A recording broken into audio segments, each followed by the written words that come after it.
नमस्कार दोस्तों, आप हमारा YouTube चैनल इंस्टीट्यूट एक्सपोर्ट देख रहे हैं और ये हमारा तीसरा वीडियो है हिंदी साहित्य के काल विभाजन और नामकरण से रिलेटेड।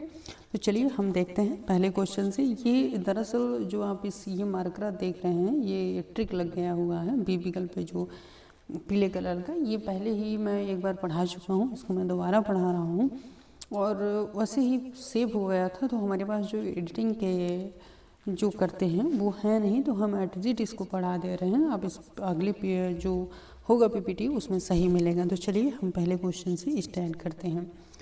पहला क्वेश्चन है, मैं इस्लाम के महत्व को भूल नहीं रहा हूँ, लेकिन ये जोर देकर कहना चाहता हूँ कि अगर इस्लाम ना आया होता तो भी इस साहित्य का 12 आना वैसे ही होता जैसा आज है। हिंदी के भक्ति आंदोलन के संदर्भ में यह कथन किसका है? आप जानते हैं यह जो कथन है आचार्य हजारी प्रसाद द्विवेदी जी का है। चलिए नेक्स्ट क्वेश्चन की बात करते हैं। नेक्स्ट क्वेश्चन की जब भी बात आती है तो कहते हैं रीतिकाल को सर्वप्रथम श्रृंगार काल नाम रखने का सुझाव किसने दिया? तो जानते हैं ये सुझाव आचार्य विश्वनाथ ने दिया। नंबर 3, गारसादातासी की इतिहास ग्रंथ स्तवरतल तृतीय हिंदुस्तानी का दूसरा संस्करण कब प्रकाशित हुआ?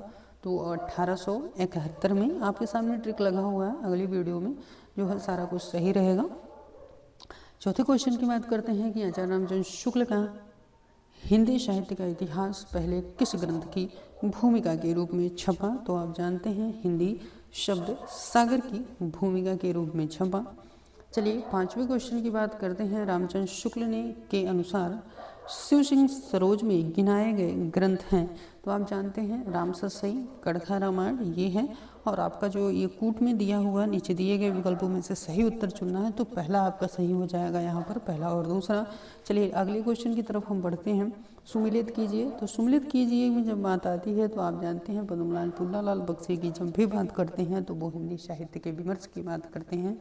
अयोध्या सिंह उपाध्याय हरिओद की जब भी बात करते हैं तो वो हिंदी भाषा और उसके विकास की बात करते हैं। आचार्य हजारी प्रसाद द्विवेदी तो हिंदी साहित्य की भूमिका की बात करते हैं। रामस्वरूप चतुर्वेदी की जब भी बात आती है तो आप जानते हैं हिंदी साहित्य और संवेदना का विकास हो जाता है। तो ये कूट में जो उत्तर दिया है वहाँ डी आपका सही विकल्प हो जाएगा। चलिए आगे की तरफ बढ़ते हैं। 7वें नंबर क्वेश्चन की जब भी बात करेंगे तो यहाँ पर देखिए ये पीले से आप न घबराइए, जो पीला आंसर पर टिक लग गया हुआ है ये हमने पहले पढ़ाया था।